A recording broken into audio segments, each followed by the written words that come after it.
안녕하세요. 통일 코리아 지도자의 문경주입니다.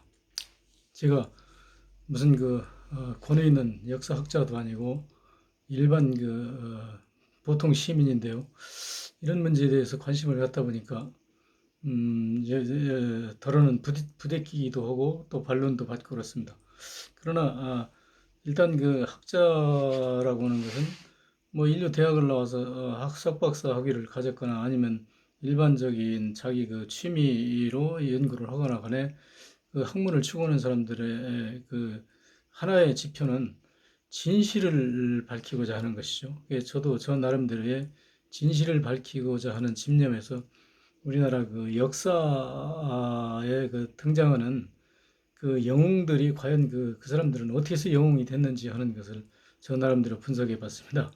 우리나라의 좀 지난 시대의 그 일제 침략사하고 관련해서 보면 그 안중근 의사라든지 무슨 이봉창 선생이라든지 그 윤봉길 의사라든지 하는 그 많은 영웅들이 등장하는데요. 그거보다는 우리 국민이 아주 영웅을 넘어서 성웅이라고 추앙하는 이순신 장군에 대해서 제가 관심을 좀 가졌어요. 그래서 그 이순신 장군은 과연 어때서 그렇게 그 영웅이 됐는지에 대해서 저 나름대로 궁금했고 그게 사실인지를 어, 그 나름대로 이제 그 탐구해본 결과 제 결론은 그렇습니다. 그것은 완전히 그 과장된 소설이고 실제와는 상당히 다르다. 그런 그 결론을 냈어요. 그래서 우선 그 임진왜란을 대략 우리가 살펴볼 필요가 있는데요. 임진왜란이 1592년 5월 23일 날 일본이 이제 우리나라에 침략한 거 아닙니까? 그래서 그 당시 이제 제1군이 뭐 15만 8,700명이 일군으로 오고 이제 2군이 10만 2천 960명인가 이렇게 오고 이제 3군이 수군이 뭐 한 4만 몇천 이렇게 오고 그랬죠.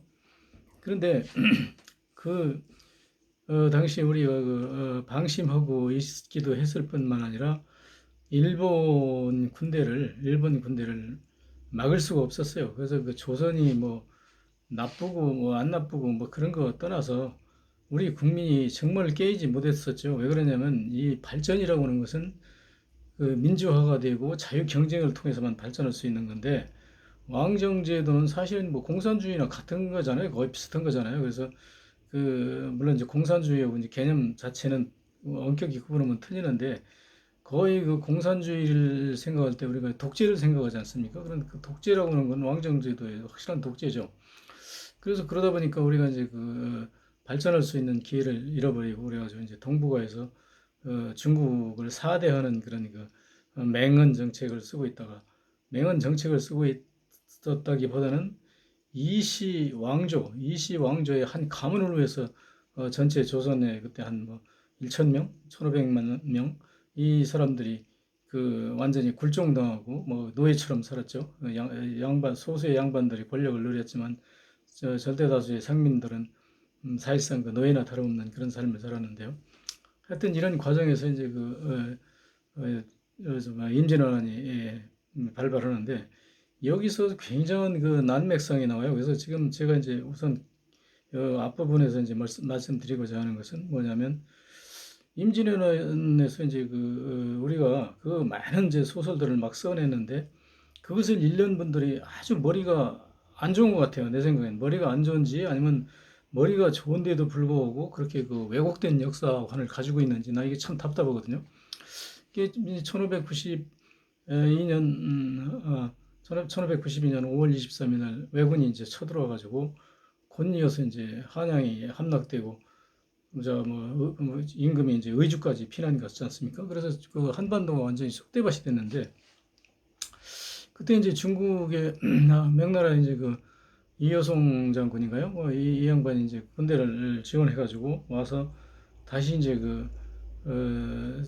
서울을 탈환한 게 그때가 10월 24일인가요? 그때 이제 몇 개월 만에 서울을 탈환했는데 그때 추위하고 전염병하고 겹쳐가지고 일본 군들이 아주 그로기 상태에 있을 때요. 그래서 그때 뭐 이여송이나 이 중국 명나라 군들이 좀 더 용감했으면 거의 박멸할 수 있을 수준인데 일본군이 완전히 그 패퇴해가지고 전라도에 와서 어딥니까? 그 동네 일군이 주둔하고 또 일부는 그 울산에 주둔하고 일부는 그 김해에 주둔하고 이렇게 나눠가지고 주둔해가지고 그 사람들이 요구는 뭐냐면 한반도 남쪽을 일본한테 달라. 그래가지고 이제 협상을 하고 있는 거 하지 않습니까? 그렇게 협상을 계속 지지분이 끌고 있는데 끌고 있으면서 휴식도 취하고 그러면서 야금야금 이제 그 우리나라 이제 남부 지방을 막 지배하고 있었죠. 우리는 이제 의병을 막 일으켜가지고 이제 반란도 하고 뭐 이렇게 해가지고 사실 그 부분적인 통솔력을 잃은 일부 그 민병 수준에서 이제 전투를 계속 해왔는데요. 이렇게 하다가 결국 이제 그 협상이 결렬됐죠. 뭐 우리 남부는 띄워줄 수가 없다. 이제 뭐 예를 들어서 명나라에서는 그러니까 남부 띄워주고 전쟁 빨리 끝내자 뭐 이렇게 나왔는데 우리는 그렇게 할 수가 없죠. 이 작은 나라에서 남부 띄워주고 말이 됩니까? 그리고 남부를 띄워준다는 얘기는 거기다 화약고를 놔둔다는 얘기죠. 그건 전쟁이 끝내는 게 아니라 곧 재침을 그 할 수 있는 발판을 만들어주는 것이죠. 그러니까 우리는 절대 그 응할 수 없다 해가지고 거절하니까 7년 후에 이제 그 1597년 그 정유년 7월 27일인가요? 그때 이제 일본이 정유재란으로 이제 2차로 침공을 하지 않습니까? 2차로 이제 침공을 하는데 그때 이제 비로소 이제 이순신 장군이 그 전에도 이제 활약을 많이 했는데 그 이제 나중에 제가 말씀드리기로 하고 이번 무슨 결론부터 말씀을 드릴게요. 그래가지고 이제 이순신 장군이 등장해가지고 그 뭐야 그 원균이 패해가지고 배설 장군이 배 열세척을 가지고 도망쳐온 것을 저기 뭐야 강진군 그 해령면에서 어, 그 받아가지고요 저 인수 받아가지고 해령면에서 하룻밤 자고 그 다음날 이진에서 하룻밤 자고 그 다음날 이제 어란진에 가서 이틀인가 자고 그리고 그 다음날 이제 그 장도로 가가지고 장도 그저 뭐야 장보고 장군의 그 청해진 있는 데죠. 거기 가서 한 일주일을 또 이제 숨어 있었죠. 숨어 있다가 그러니까 이순신 장군이 그렇게 자꾸 피한다는 얘기는 왜군 척후선들이 그 도망간 113석을 찾기 위해서 계속 도는 거예요. 그 척후선이 어선 가장해가지고.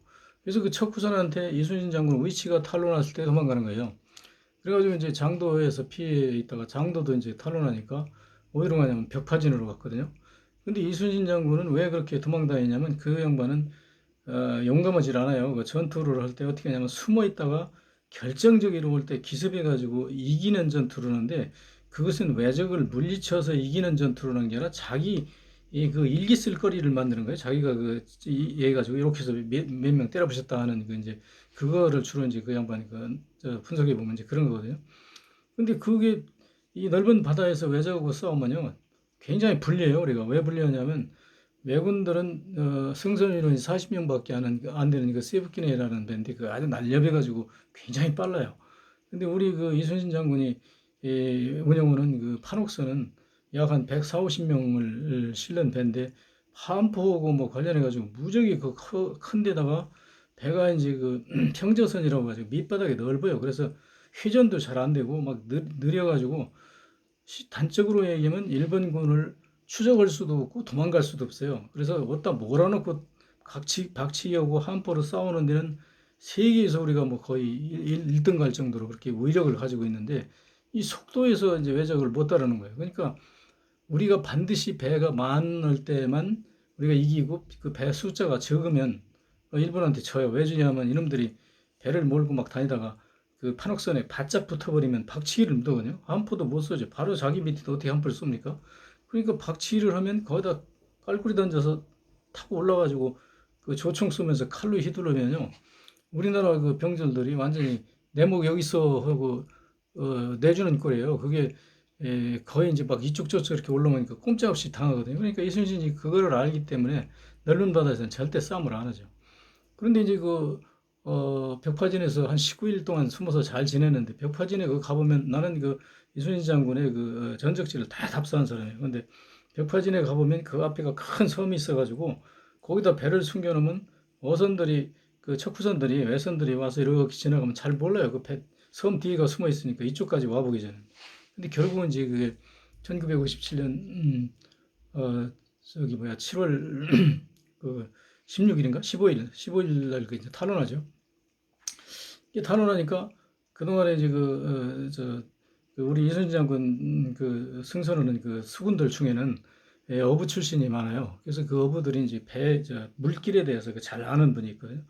그분들하고 상해가지고 이제는 피할 수 없는 그 접전을 해야 되는데 이번에 어떻게 했으면 좋겠냐 그러니까 거기서 의견이 뭐라고 하냐면 요 조금만 내려가면 벽파진에 조금만 가면 울두루목이 있는데 거기는 물살이 너무 세가지고 물살만 잘 이용하면 우리가 승리할 수 있습니다. 왜 그러냐면 거기는 우리 배는 크니까 가서 그 닷을 딱 놓고 이렇게 정박을 해 있으면 우리 배는 별로 떠밀릴 일이 상대적으로 적은데 외군들은 그 배가 작으니까 요것들이 막 운영을 해야 우리 배 사이로 막 포위도 하고 이렇게 올 텐데 그것들이 그 마음대로 안 됩니다. 그래서 그 적은 배로 자기 마음대로 갈 수가 없어요. 그러니까 그것들 우리 배를 드문드문 세워놓으면 그 사이에 걔들이 이제 바짝 다가오면 환포를 쏘면 되니까 얽힐 가능성이 많습니다. 그래서 이제 얽히면 그때 우리가 배를 기동해서 가서 그냥 슬슬 문대기만 하면 그 외군 배는 그냥 의지직에 다 부서지거든요. 그러니까 아주 이길 수 있는 요건이 굉장히 좋은 조건이죠.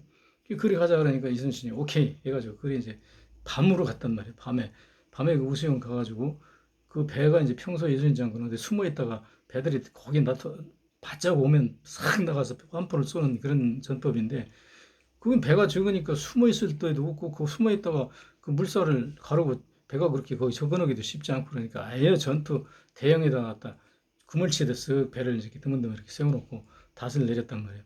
그래가지고 그 밤새 이제 불침번 세워놓고 이제 잤는데 아침에 이제 날이 밝으니까 그 왜군들이 막 133척이 몰려오지 않습니까?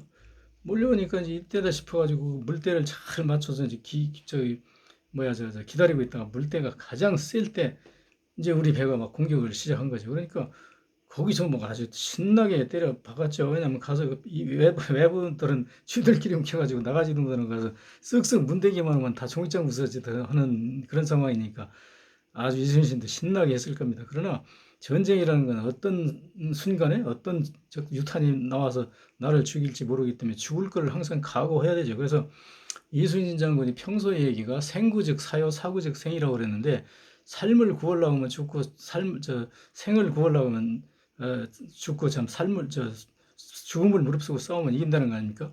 근데 이순신 장군의 일생일대기에 가장 그때가 정말 사구즉 생이었어요. 아주 죽을 각오로 싸웠어요. 그때는 이순신 장군이 그렇게 죽을 각오로 싸울 수밖에 없는 이유가 있어요. 왜 왔냐면 이유가 있냐면 그때 그 이순신 장군이 죽을 고비에서 백의정군에서 풀려났지 않습니까? 풀려나서 수군이 전부 다 격파된 상황인데 그게 이제 남은 게 총 13척밖에 없는데 여기서 자기가 승리를 묻으면 자기는 완전히 죽어요. 뭐 역적으로 몰려서 그러니까 그 이순신 장군의 그 이제 형조 취조 조서를 보면 이순신 장군 제명이 잘 나타나는데 그건 나중에 기회 있을 때 말씀드리기로 하고 그래가지고 이제 거기서 싸워가지고 133척을 이제 거의 다 때려 부셔가지고 이제 이 외놈들이 불려니까 도망가 버렸단 말이에요. 나머지 배를 가지고 이제 도망갔는데 이순신 장군은 엄청 겁이 많은 사람이다. 이 사람이 겁이 많으니까 무슨 생각을 했냐면 여기서 어물어물하다가는 이거 이제 죽겠구나 해가지고 그 밤으로 도망가 버려요. 도망가서 당사도에 가서 하룻밤 자고 그다음에 이제 어해도에 가서 또 하룻밤 자고 그다음에 이제 영광 그 법성포 그 근처에 가서 또 하룻밤을 자고 그리고 예도라고 또 이제 거기 가서 또 하룻밤 자고 그래가지고 어디까지 가냐면 고군산 열도까지 가서 거기서 한 10 며칠까지 12일인가요? 그 정도 13일 정도 거기서 이제 숨어서 기다리죠. 그런데 그 왜군들이 전혀 이제 안 나타난다 그러니까 슬슬 되돌아서 이 사람이 어디로 가냐면 우수영으로 다시 가죠. 근데 제가 이 서툴러 가지고 조금 길면 이거 못 올리겠더라고요. 그래서 여기서 일단 하고 다음에 이제 2부에서 다시 말씀드리겠습니다.